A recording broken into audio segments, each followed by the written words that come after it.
ஃப்ரெண்ட்ஸுகளே, வாங்க பாவக்காய் குழம்பு எப்படி வைக்கலாம்னு பார்க்கலாம். எப்படி வைப்போம்னு. இங்கே பாருங்க, 2 பாவக்காய் தான் எடுத்திருக்கேன். அதை கொட்டையெல்லாம் கழுவிட்டு இந்த உள்ள கொட்டையை பூரா எடுத்து வதக்கி வச்சுருக்கேன். எப்படி தாளிப்போம்னு பார்க்கலாம். நல்லெண்ணெய் இருந்தால் ஊற்றிக்கலாம். நல்லெண்ணெய் முடிஞ்சிருச்சு. நான் ரீஃபண்ட் ஆயில் தான் ஊற்றிருக்கேன்.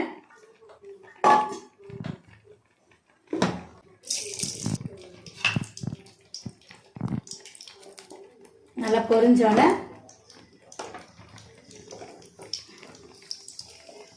நல்லா வெடிக்கிட்டு பாருங்கள். பாவக்காய் குழம்பு நல்லா உடம்புக்கெல்லாம் நல்லது.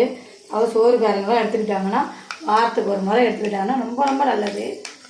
40 வயசுக்கு மேலே உள்ளவங்க அந்த பாவக்காய் எடுத்துக்கலாம். இந்த பாருங்கள், சின்ன வெங்காயம் தான் உரித்து வச்சுக்கலாம். கட் பண்ண வேண்டாம். இந்த மாதிரி உரித்து வச்சுக்கலாம்.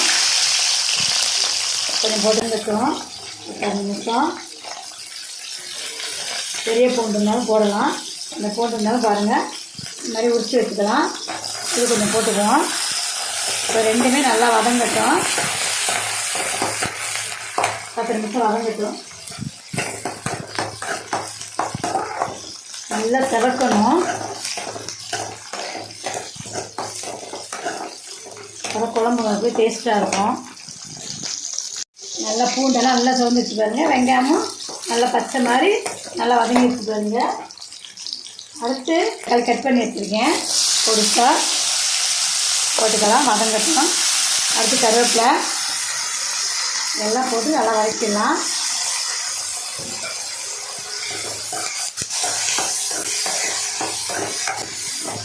நான் கொஞ்சமாக தான் புளி சேர்த்துருக்கேன்.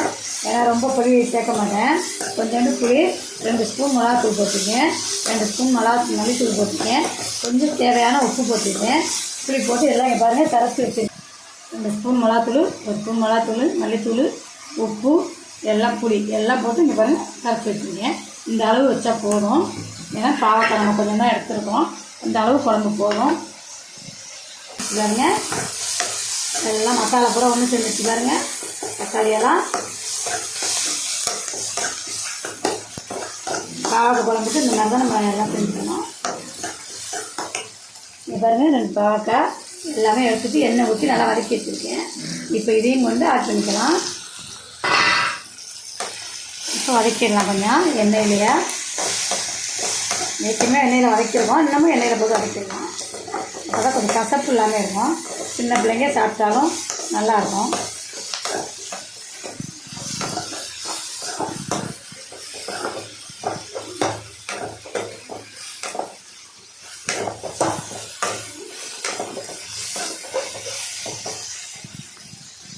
அது நல்லா வேக வைக்கணும். பாவக்காய் எண்ணெயிலே வதங்கட்டும்.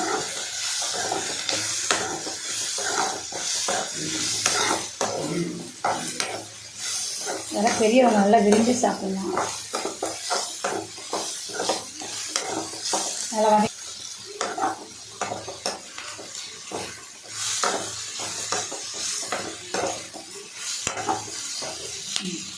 நல்லா வதங்கட்டும். வதங்கிடுச்சு. குழம்பு ஊற்றிடலாம்.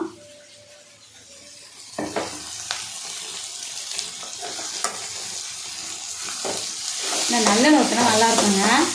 நல்லெண்ணெய் நீங்கள் நல்லெண்ணெய் வேண்டாம், நல்லெண்ணெய் ஊற்றி யூஸ் பண்ணுங்கள். பாவக்காய் குழம்புக்கு நல்லெண்ணெய் தான் ஊற்றணும்.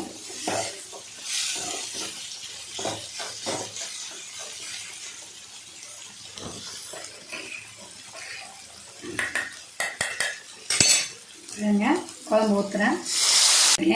நல்லா தேன் போல் இருக்குது குழம்பு. ரொம்ப நம்ம வைக்க வேணாம். 2 பேர் 3 பேருக்கு இந்த மாதிரி வச்சிடலாம் போதும். கொஞ்சம் நேரம் மூடி வச்சிடலாம். மூடிட்டோம். பாவக்காய் குழம்பு எப்படி இருக்குன்னு பார்ப்போமா? பாருங்கள், நல்லா வச்சிருச்சு பாருங்க. கிளறி பார்ப்போம். பாவக்காய் குழம்பு எப்படி இருக்கு பாருங்க. நல்லா திக்னஸாக வந்துருச்சுங்களா? நல்லா இருக்குங்களா குழம்பு?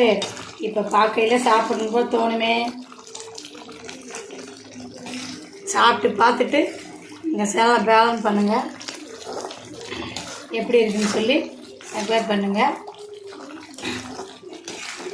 பாவக்காய் குழம்பு ரெடி.